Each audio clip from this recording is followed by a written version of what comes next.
Désolée, j'ai un peu la gorge prise. J'espère que ça va être clair malgré ma gorge prise et mon accent. Du coup, moi, je suis épidémiologiste et je travaille spécialement sur l'effet des violences sur la santé mentale et l'usage de substances. J'ai beaucoup travaillé sur l'usage de substances et c'est connu dans le milieu des usages de substances. C'est pas un milieu très progressiste. On se compare tout le temps en recherche, spécialement. En fait, l'idéal de milieu académique progressiste, c'est le VIH. En épidémiologie, et c'est pour cela en fait que j'étais étonnée. Depuis 1 an et demi, je travaille sur le VIH et j'étais étonnée de ce que j'ai trouvé, même si bon, j'avais un peu les données en tête, mais voilà, pour moi vraiment, c'est pas au milieu VIH où il faut parler des discriminations et d'invisibilisation des femmes. Mais en fait, c'est le cas. Et du coup, comme je pense que toutes et tous vous connaissez, depuis au moins les années 2000, l'incidence et la prévalence du VIH, elle est plus importante chez les femmes dans le monde par rapport aux hommes. Et aujourd'hui, les femmes constituent 53% des personnes vivant au VIH dans le monde. Par contre, je ne sais pas si vous avez vu ça, j'étais pas là ce matin, désolée. Les femmes sont vraiment sous-représentées dans les études sur le traitement, mais aussi sur la prévention de VIH. Et même dans les essais randomisés, même dans les essais du traitement. Et par rapport à d'autres milieux, ça se voit, et c'est vraiment l'écart, il est inattendu. C'est-à-dire par rapport aux maladies cardiaques, par rapport au cancer et tout, le monde du VIH, il est vraiment un mauvais élève. Mais on va expliquer un peu pourquoi. Voilà, je pense que voilà, tout le monde voit un peu les différences. Mais voilà, il y a un problème. Ce problème, il est connu depuis un petit moment, depuis 2007, mais aussi dans 2023. On sait que les femmes sont sous-représentées. On n'arrête pas de le dire, mais il y a très peu de choses qui se font. Et en fait, ça, c'est un peu grave, car on sait que les femmes... déjà, on voit qu'il y a des différences hommes-femmes par rapport, par exemple, à la réponse à certains traitements. On a bien vu durant le Covid que ce n'est pas du tout effectivement les mêmes choses. On sait que, par exemple, dans un rapport hétérosexuel, les femmes auront plus exposées, par exemple, aux liquides ou aux agents infectieux. On sait que l'immunité, elle est différente entre hommes et femmes. On sait que voilà, je vais parler très peu de la biologie, car aujourd'hui, on va parler plus de genre que biologie, mais c'est quand même important, même pour les sciences, même voilà, d'une manière juste, entre guillemets, scientifique, biologique, je veux dire. On a des différences, et c'est pour ça qu'il faut faire des essais de traitement, de prévention, de la PrEP chez les femmes. Et par contre, ce qui est encore plus important, c'est les différences de genre, la stigmatisation qu'on va parler un peu, et d'autres discriminations qu'il faut aussi, que c'est grave de ne pas faire des études chez les femmes, et aussi que les femmes, elles ont des facteurs très spécifiques qui font qu'elles ont plus à risque que les hommes d'être... On a toujours en tête le viol, qui est effectivement une violence sexuelle. On a tout le temps les femmes victimes de violences conjugales, effectivement. Mais une des violences qu'on en parle vraiment peu, c'est les violences économiques. Et en fait, c'est des violences quand même de genre, car on voit que les filles et les femmes par rapport aux garçons et les hommes, elles subissent des violences économiques. Par exemple, 70% des personnes dans le monde qui vivent à moins $1 par jour, ça c'est un peu la référence ONU pour la précarité, c'est des femmes. Du coup, en fait, le portrait d'une personne pauvre, c'est une femme. Et ça, vous connaissez bien le lien entre inégalité sociale ou précarisation et risque de VIH. Il y a plusieurs liens, mais si on ne pense pas violence de genre, si on ne pense pas patriarcat, si on ne pense pas que c'est des violences économiques faites aux filles et aux femmes, car elles sont filles et aux femmes, on ne va jamais s'en sortir. Du coup, voilà. Et une autre raison très spécifique au VIH, qui fait aussi que les filles et les femmes sont sous-représentées dans les études, c'est qu'en fait, dans les pays riches, dans les pays où la majorité des études sont financées, la majorité des personnes vivant avec le VIH sont des hommes. Et en fait, c'est normal. Du coup, l'Europe, les États-Unis, ça, c'est les deux continents, l'Amérique et les États-Unis, c'est les deux continents où on a le plus de financement sur les études du VIH. En fait, c'est majoritairement des hommes qui vivent avec le VIH dans ces pays. Du coup, ça explique pourquoi les femmes sont sous-représentées dans les études, mais aussi ça explique l'intersection des oppressions, c'est-à-dire que vivent ces filles et femmes. C'est-à-dire elles sont déjà des femmes et dans tous les pays du monde il y a quand même des violences et des discriminations, mais aussi elles vivent majoritairement dans des pays déjà aussi pauvres et aussi dans les pays riches, aux États-Unis ou en Europe. La majorité des femmes qui vivent avec le VIH, par exemple aux États-Unis, on va voir aussi en France, c'est majoritairement des femmes appartenant à des groupes minoritaires.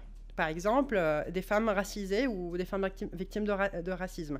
Et ce qui, encore une fois, c'est l'intersection des choses qui font que ces femmes-là, elles sont encore plus invisibilisées, elles sont encore plus minorisées et encore plus à risque du VIH. Voilà, du coup, j'ai montré qu'aux États-Unis, voilà, c'est majoritairement des femmes racisées qui sont... je pense que les personnes racisées, c'est moins de 15% des personnes qui vivent aux États-Unis en général, alors que c'est 54% des femmes vivant avec le VIH aux États-Unis. En France, on voit la même chose, c'est que la majorité des femmes vivant avec le VIH en France sont des femmes qui sont nées à l'étranger. Du coup, là, elles sont à l'intersection de deux systèmes d'oppression, être femme et étrangère, ou victime de racisme, dans la plupart du temps. Dans l'étude Coïncide, qui est une étude assez récente, qui a suivi les nouveaux diagnostics d'infection VIH en Île-de-France, 31% des personnes vivant avec le VIH en Île-de-France étaient des femmes, et donc 86% étaient nées à l'étranger. Encore une fois, là, ça montre bien que ces femmes, elles sont minorisées, elles sont plus à risque, probablement, possiblement aussi à cause de cet état de minorisation ou de marginalisation. L'étude Parcours qui était bien présentée ce matin, qui date maintenant de plus de 10 ans quand même, elle a montré que, voilà, elle a bien mis en évidence ce lien entre marginalisation et risque du VIH, qu'on le voit partout. Mais dans l'étude Parcours, on a montré que 41% des femmes nées à l'étranger, notamment en Afrique subsaharienne, se contaminent après leur arrivée en France, probablement dû à des vulnérabilités socio-économiques. Encore une fois, ces vulnérabilités socio-économiques sont toujours dans toutes les études où on regarde ce lien. On montre un lien entre vulnérabilité socio-économique et risque de VIH. Du coup, c'est un peu ça le problème. Aussi, je veux bien parler aussi des filles et des jeunes adultes. On en parle vraiment peu, et spécialement dans les études. Après, effectivement, faire des études sur des mineurs, spécialement en France, mais aussi dans d'autres pays, c'est un peu plus problématique avec les comités éthiques et tout. Mais en dehors de ça, les jeunes filles, elles sont bien plus à risque d'être contaminées, d'être infectées par le VIH par rapport aux garçons, mais elles sont très peu étudiées. On a des données, mais on a très peu d'études qui vraiment s'intéressent. La directrice générale de l'UNICEF, elle avait dit il y a quelques années, dans la plupart des pays, les femmes et les jeunes filles n'ont pas accès à l'information, aux services, ou même simplement au pouvoir de dire non aux rapports sexuels non protégés. Le VIH se propage parmi les personnes les plus vulnérables et marginalisées, laissant les adolescentes au cœur de la crise. Encore une fois, vulnérabilité, marginalisation, ces deux oppressions, elles vont vraiment toucher les filles pour augmenter le risque d'être infectées par le VIH. Bien sûr, on ne peut pas parler violence et ne pas parler violence sexiste et sexuelle. Et on ne peut pas dire qu'on ne vit pas, même en France, partout dans le monde, dans un système patriarcal où, quand même, on essaye on a la négation du femme comme un sujet, on le voit souvent, hein, même si on a quelques progrès, mais on vit quand même dans ce monde-là. On vit toujours dans un monde où voilà, les violences sexistes et sexuelles sont au service de l'entretien de ce système d'oppression. Selon l'OMS, mais aussi plusieurs autres études, une femme sur 3 a déjà subi des violences physiques ou sexuelles exercées le plus souvent par le partenaire intime, par des violences conjugales. Et ça peut prendre de multiples formes. Voilà, même si on ne parle pas trop de violences économiques ici, mais quand même, et la plupart de ces violences vont augmenter les risques d'infection au VIH. Alors, ça, voilà, j'ai trouvé cet article, car en fait, c'était un article en français, du coup, c'est une étude qualitative en français, il y a très peu dans les pays africains, que j'ai trouvé, qui parle un peu de ce rapport de pouvoir. Et en fait, c'était des entretiens qualitatifs pour essayer, selon les auteurs et autrices, parler de l'expérience de l'infidélité, de la violence et de la contrainte sexuelle chez les jeunes. C'est en Tanzanie, hein, c'est en Tanzanie, c'est en 2006. Et en fait, je ne veux peut-être pas lire ça, car ça peut être un peu violent. Désolée, je n'ai pas du tout fait un petit avertissement. Mais en fait, on voit bien dans ces témoignages que les hommes ne se rendent même pas compte qu'ils sont des violeurs, en fait. Et ça, c'est dû au fait que, en fait, encore une fois, on vit dans une société où le corps des femmes est comme si une appropriation. C'est normal que les hommes approprient le corps des femmes, en fait. C'est une propriété. C'est pas un sujet, c'est un objet. On le voit bien. Aujourd'hui, on peut acheter une femme pour la marier. Voilà. Alors, vous allez me dire, bon, c'est en Tanzanie, c'est en 2006, c'est bien avant MeToo. Je l'entends super bien. Le sexisme, c'est ailleurs, c'est pas chez nous. C'est pas du tout vrai. Hein. C'est pas bon. Il y a une intervenante qui a parlé de Darmanin. On vit quand même dans un pays où le premier comment s'appelle, Darmanin, il est ministre. Mais bon, ça date de 2023 en France. Le rapport de Haut Conseil à l'égalité entre les femmes et les hommes, dans ce rapport, on a présenté les résultats d'une enquête sur un échelon représentatif de la population française. Et du coup, dans ce rapport, vraiment, ça illustre bien le lien entre les violences sexuelles et le risque de VIH, mais bon, autre chose, mais notamment pour aujourd'hui, le risque de VIH. Du coup, dans ce rapport, il y a 33% des femmes qui sont interrogées dans l'enquête, encore une fois, qui sont représentatives de la population française, adulte. Elles ont dit qu'elles ont déjà eu un rapport sexuel suite à l'insistance de leur partenaire, alors qu'elles n'en avaient pas envie. Bon, pour moi, quand céder, c'est pas consentir. Un rapport cédé, c'est du viol. Mais voilà, on vit, voilà, juste pour vous dire que on va pas dire, oh oui, en Afrique, c'est là le problème. Non, le problème, c'est partout. Voilà, j'entends souvent ces discours que j'aime pas trop. Alors, encore, le pire, c'est que c'est un problème qui ne se règle pas chez les jeunes, voire même si c'est pire chez les jeunes. Dans ce rapport, dans cette enquête, 12% des femmes ont déjà eu un rapport sexuel non protégé devant l'insistance de leur partenaire. Et le truc le plus grave, que ce pourcentage était à 18% chez les plus jeunes. Du coup, vraiment, ça promet pas trop. Voilà, 7% ont déjà eu un rapport sexuel non consenti sous emprise ou de drogue. Du coup, voilà, on voit bien le lien entre rapport sexuel non protégé suite à l'insistance et le risque de VIH. Voilà. Et 4% ont déjà eu un rapport sexuel pendant lequel leur partenaire a retiré son préservatif sans demander leur accord. Pour moi aussi, c'est du viol, mais bon. Et ce pourcentage, il est doublé chez les jeunes. Voilà, du coup, violence sexiste et sexuelle, c'est un problème et c'est lié au risque d'infection au VIH, même si ça dépend aussi du statut endémique. En fait, pour un taux de violence égal, ou à peu près comparable entre deux pays, quand même, c'est l'endémie, c'est la prévalence du VIH qui va aussi jouer sur le risque de VIH.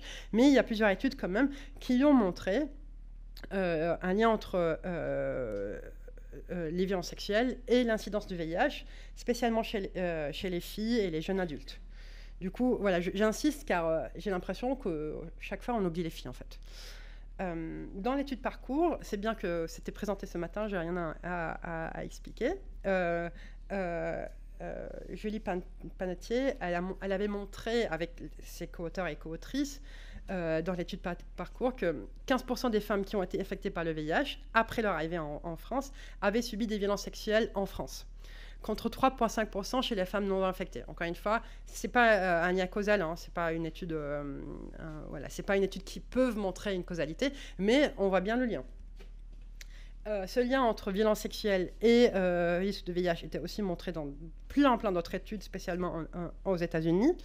D'habitude, les femmes, en fait, comme je viens de dire, la plupart du temps, c'est des femmes qui sont à l'intersection de plusieurs systèmes d'oppression.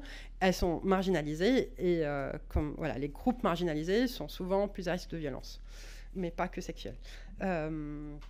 Voilà, du coup, chez les femmes vivant avec le VIH, elles sont bien plus à risque d'être victimes de violences sexuelles par rapport à la population générale. Il y a aussi des études et même une méta-analyse qui a montré un effet, un lien entre les violences conjugales et l'infection par le VIH chez les femmes. Du coup, les femmes victimes de violences conjugales sont plus à risque d'être infectées par le VIH. Mais aussi, les femmes victimes de violences conjugales, elles seraient moins assidues au traitement, aux soins, et elles auront des outcomes plus négatifs par rapport aux femmes qui ne sont pas victimes de violences conjugales. On voit bien un peu les liens entre tout ça. En fait, c'était aussi théorisé par des auteurs et autrices, je ne sais pas du tout le genre de cette personne, mais en fait... voilà, les violences, les violences sexuelles, elles vont travailler sur au moins deux schémas causaux pour augmenter le risque de VIH. Le premier chemin, c'est très direct, c'est-à-dire les violences sexuelles vont infecter. C'est par les violences sexuelles que les femmes vont être infectées, mais aussi les violences sexuelles, c'est aussi, encore une fois, c'est des fois un proxy pour vraiment des femmes marginalisées qui seraient plus à risque, mais aussi on sait que la santé mentale des filles et des femmes victimes de violences sexuelles, elle est moindre, elle est plus détériorée, qui peut aussi augmenter le risque d'infection VIH. Encore une fois, c'est par rapport à je dis ça, c'est un framework qui est publié en 2012 qui essaie un peu d'expliquer le lien entre violence et VIH.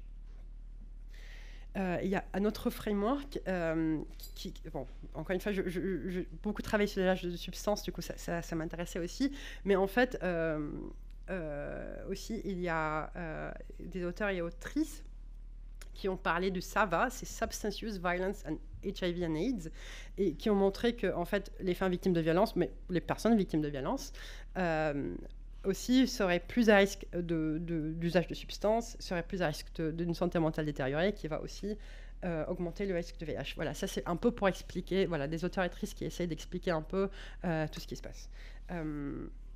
Voilà. On va revenir un peu aux filles et jeunes femmes africaines. Et en fait, dans ce rapport par l'Union africaine publié en 2021, bon, ça montre beaucoup de choses. Et en fait, ça montre aussi que, voilà, on parle des femmes, qu'il y a 35% des jeunes femmes d'Afrique subsaharienne qui ont été mariées avant l'âge de 18 ans. Et dans ce rapport, on parle aussi du fait qu'en fait, il y a beaucoup d'études et même des campagnes de prévention pour les jeunes filles et femmes mariées. On ne demande même pas, on va pas, c'est pas une généralité, hein, mais dans certains cas, on va exclure ou même pas poser des questions ou faire des campagnes de prévention envers les jeunes femmes ou les femmes mariées. Voilà, pour plusieurs raisons. Mais en fait, ce qui est faux, car en fait, ça ne veut pas dire jusqu'à sont mariées, ne veut pas dire qu'elles ne sont pas à risque. Encore une fois, ce n'est pas du tout une généralité, hein, mais on parlait dans certains cas où on ne voulait pas en fait, la stigmatiser ou heurter sa sensibilité. Voilà, dans le rapport, c'est bien mieux expliqué. Mais en fait, effectivement, ça ne veut pas dire qu'une femme mariée ne veut pas dire qu'on ne peut pas faire de la prévention ou des campagnes de prévention de sensibilisation envers elle. Voilà. J'ai mis ce paragraphe car il résume un peu presque tout ce que je viens de dire. Dans le cas des femmes, les facteurs, voilà, ça résume un peu ce que je viens de dire. Les facteurs concurrents au risque de VIH incluent l'accès difficile des femmes aux ressources économiques, violences économiques, qui contraint certaines d'elles à épouser des hommes qu'elles ne connaissent pas ou à échanger des services sexuels contre de l'argent ou des cadeaux afin d'assurer leur survie. 2. La conception dominante des rapports de genre, qui est à l'origine de la subordination des femmes au sein de couples, empêche les femmes de protester lorsque leurs partenaires leur sont infidèles et les expose souvent à la violence.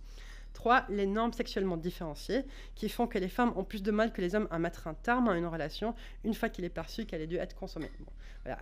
Cette étude parlait de plein de trucs, mais j'ai trouvé aussi que ça montre un peu comment les violences de genre affectent le risque de VIH. Voilà, c'est un peu mon dada.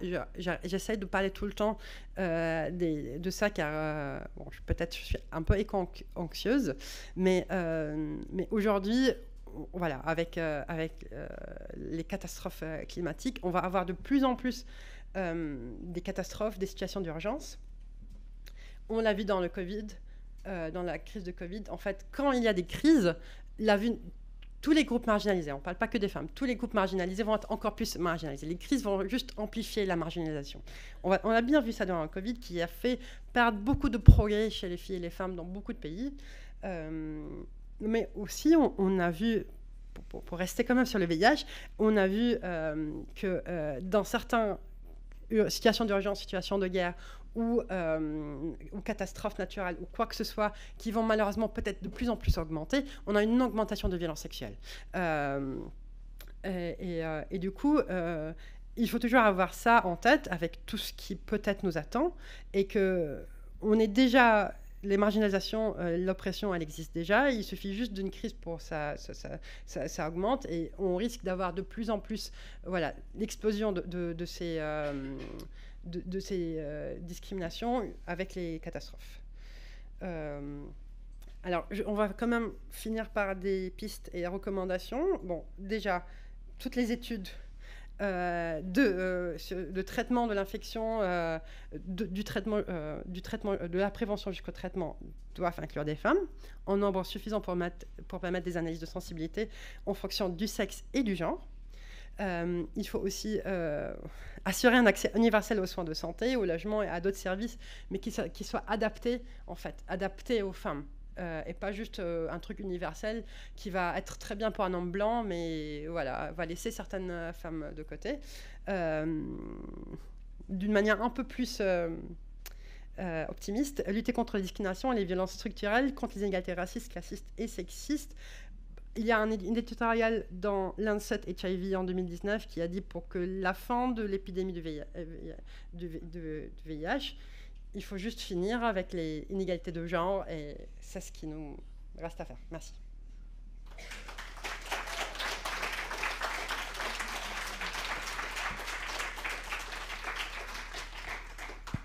Merci Fabienne. Est-ce qu'il y a des questions pour Fabienne? Je sais que tu dois partir d'ici quelques minutes, mais peut-être une ou deux questions. Merci. Bonjour Fabienne, merci beaucoup pour cet exposé, ce super exposé. Moi, je voulais juste parler un point. On a parlé de violences faites aux femmes et VIH, on a parlé de violences, tu as parlé de violences sexuelles, sexistes et sexuelles dans les couples, etc. Et je ne sais pas si c'est voulu ou pas, ou je suis parti faire pipi 2 minutes, mais il ne m'a pas semblé entendre parler des violences systémiques, des violences policières qui visent certaines populations. Et entre autres, bah oui, quand on est une femme travailleuse du sexe, quand on est trans, quand on est migrante et quand on est les trois en même temps, on a cette violence systémique aussi qui s'abat sur nous et sur les personnes, et qui effectivement les vulnérabilise encore plus. Et là, on dépasse le simple cadre effectivement d'un rapport familial. Là, on est bien dans du systémique, dans un acharnement policier, étatique sur des populations ciblées et qui sont dramatiques pour ces populations. Et voilà, c'était savoir si ça ou pas, dans cette recherche, dans cette notion de violence faites aux femmes et VIH, la notion de violence systémique, de violence policière impacte énormément finalement une partie des femmes et les vulnérabilise encore plus. Je ne sais pas si c'est pris en compte, une réflexion là-dessus ou pas. Je suis complètement d'accord. D'habitude, c'est toujours les femmes, encore une fois, à l'intersection de plusieurs systèmes d'oppression. Mais je me demande si les violences policières ne sont pas que spécifiques aux femmes, mais spécifiques, encore une fois, aux populations qui sont à l'intersection de systèmes d'oppression. On a bien vu ça en France récemment ou pas. je ne sais pas est-ce que j'ai le droit de dire ou non, mais, mais effectivement, voilà, encore une fois, on parle des populations marginalisées ici, et des populations à l'intersection de plusieurs systèmes de marginalisation. Une autre question? Merci pour votre exposé qui est vraiment super intéressant. Parce que souvent on parle justement de l'invisibilité des femmes, de toutes les problématiques que rencontrent les femmes vivant avec le VIH et tout ça. Et on évoque rarement, je vais dire, les violences qui sont très associées à vivre avec le VIH ou comment on attrape le VIH ou tout ce que vous venez d'exposer là. Et donc pour de faire un exposé qui précise tout ça, je trouve ça super bien et super important. Merci. Merci. Bon, on essaye quand même, depuis récemment, on essaye de plus en plus. Déjà, les plus grandes études, bon, en parcours, effectivement, on parle pas mal de violence, mais il y a d'autres études où... Mais encore une fois, c'est normal car dans les études, par exemple en France, la majorité des participants et participantes, c'est des HSH. Du coup, c'est vraiment... Tout le monde est victime de violence. Hein. Je ne dis pas ça, mais c'est différentes violences. Et en fait, je parlais avec d'autres chercheuses... et effectivement, on n'a pas l'habitude d'avoir en tête, OK, bah, on va faire une étude que chez les femmes.